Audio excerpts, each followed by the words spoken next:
ہندوستان کے آخری شہنشاہ بہادر شاہ ظفر کو میگنن میکنزی بحری جہاز میں بٹھا دیا گیا۔ یہ جہاز 17 اکتوبر 1856 کو رنگون پہنچ گیا۔ شاہی خاندان کے 35 مرد اور خواتین بھی تاجدار ہند کے ساتھ تھیں۔ کیپٹن نیلسن ڈیوس رنگون کا انچارج تھا۔ وہ بندرگاہ پہنچا، اس نے بادشاہ اور اس کے حواریوں کو وصول کیا، رسید لکھ کر دی اور دنیا کی تیسری بڑی سلطنت کے آخری فرمانروا کو ساتھ لے کر اپنی رہائش گاہ پہ آ گیا۔ نیلسن پریشان تھا۔ بہادر شاہ ظفر قیدی ہونے کے باوجود بادشاہ تھا اور نیلسن کا ضمیر گوارا نہیں کر رہا تھا کہ وہ بیمار اور بوڑھے بادشاہ کو جیل میں پھینک دے، مگر رنگون میں کوئی ایسا مقام نہیں تھا جہاں بہادر شاہ ظفر کو رکھا جا سکتا۔ وہ رنگون میں پہلا جلا وطن بادشاہ تھا۔ نیلسن ڈیوس نے چند لمحے سوچا اور مسئلے کا دلچسپ حل نکال لیا۔ نیلسن نے اپنے گھر کا گیراج خالی کرایا اور تاجدار ہند ضلع سبحانی اور تیموری لہو کے آخری چشم و چراغ کو اپنے گیراج میں قید کر دیا۔ بہادر شاہ ظفر 17 اکتوبر 1858 کو اس گیراج میں پہنچا اور 7 نومبر 1862 تک 4 سال وہاں رہا۔ بہادر شاہ ظفر نے اپنی مشہور زمانہ غزل "لگتا نہیں ہے دل میرا اجڑے دیار میں، کس کی بنی ہے عالم ناپائیدار میں" اور "کتنا بد نصیب ہے ظفر دفن کے لیے، 2 گز زمین بھی نہ ملی کوئے یار میں" اسی گیراج میں لکھی تھی۔ یہ 7 نومبر کا خشک دن تھا اور سن تھا 1862۔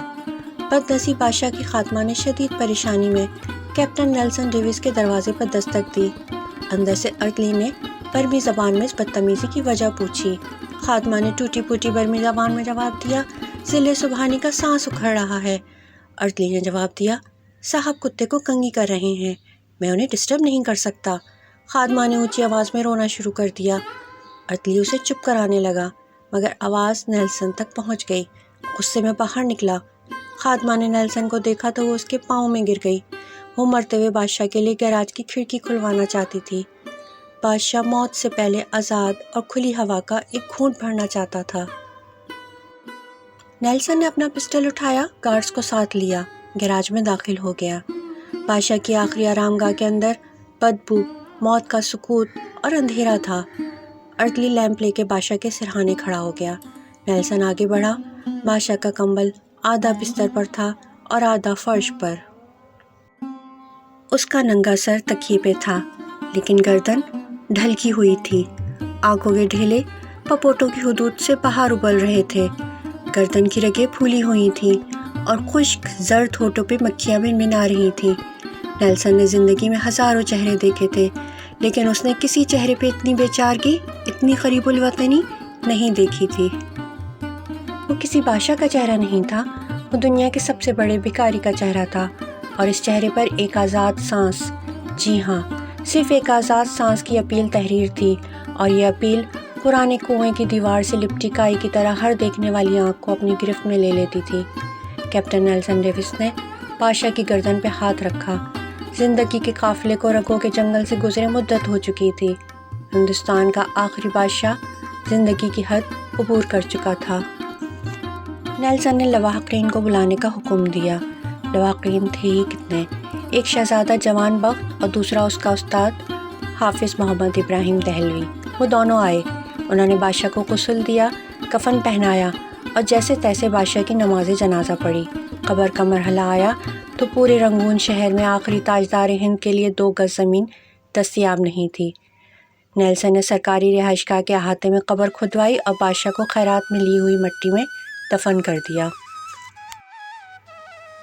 قبر پہ پانی کا چھڑکاؤ ہو رہا تھا، گلاب کی پتیاں بکھیری جا رہی تھیں تو استاد حافظ ابراہیم دہلوی کے قضا رسیدہ ذہن میں 30 ستمبر 1837 کے وہ مناظر دوڑنے بھاگنے لگے جب دہلی کے لال قلعے میں 62 برس کے بہادر شاہ ظفر کو تاج پہنایا گیا تھا۔ ہندوستان کے نئے بادشاہ کو سلامی دینے کے لیے پورے ملک سے لاکھ لوگ دلی آئے تھے، اور بادشاہ جب لباس فاقرہ پہن کر، تاج شاہی سر پہ سجا کر اور نادر شاہی اور جہانگیری تلواریں لٹکا کے دربار عام میں آیا تو پورا دلی تحسین تحسین کے نعروں سے گونج اٹھا۔ نقارچی نقارے بجانے لگے، گویے ہواؤں میں تانے اڑانے لگے، فوجی سالار تلواریں بجانے لگے اور رقاصائیں رقص کرنے لگیں۔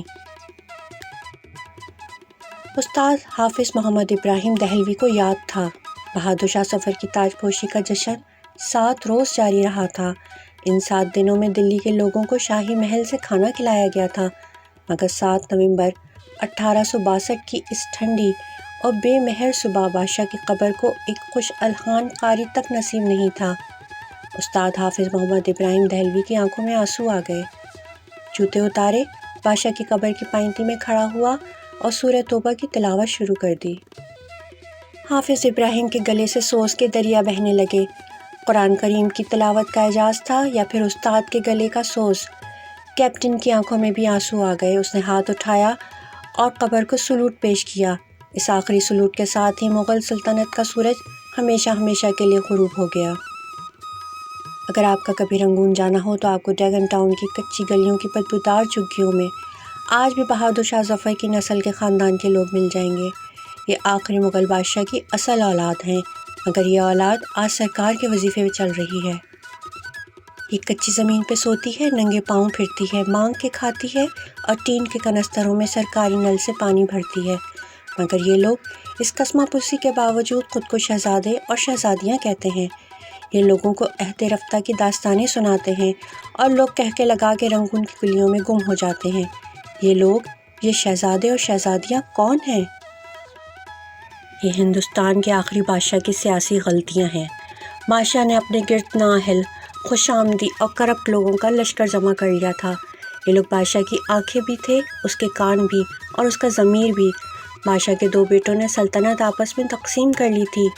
ایک شہزادہ داخلی امور کا مالک تھا اور دوسرا خارجی امور کا مختار۔ دونوں کے درمیان لڑائی بھی چلتی رہتی تھی اور بادشاہ ان دونوں کی ہر غلطی، ہر کوتاہی معاف کر دیتا تھا۔ عوام کی حالت انتہائی ناگفتبا تھی۔ مہنگائی آسمان کو چھو رہی تھی۔ خوراک منڈیوں سے کٹائی کے موسموں میں غائب ہو جاتی تھی۔ سوداگر منہ مانگی قیمت پر لوگوں کو گندم، گڑ اور ترکاری بیچتے تھے۔ ٹیکسوں میں روز اضافہ ہوتا تھا۔ شہزادوں نے دلی شہر میں کبوتروں کے دانے تک پر ٹیکس لگا دیا تھا۔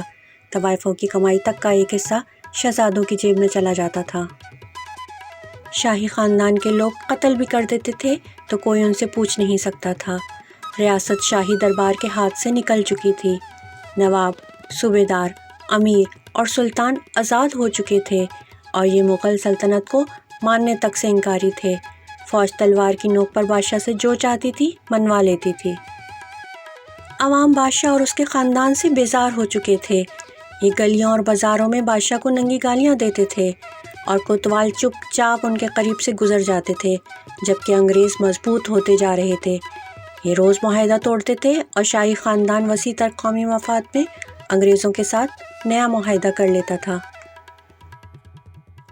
انگریز بادشاہ کے وفاداروں کو قتل کر دیتے تھے اور شاہی خاندان جب احتجاج کرتا تھا تو انگریز بادشاہ کو یہ بتا کے حیران کر دیتا تھا، صلہ الہی وہ شخص آپ کا وفادار نہیں تھا، وہ ننگ انسانیت آپ کے خلاف سازشیں کر رہا تھا، اور بادشاہ اس پہ یقین کر لیتا تھا۔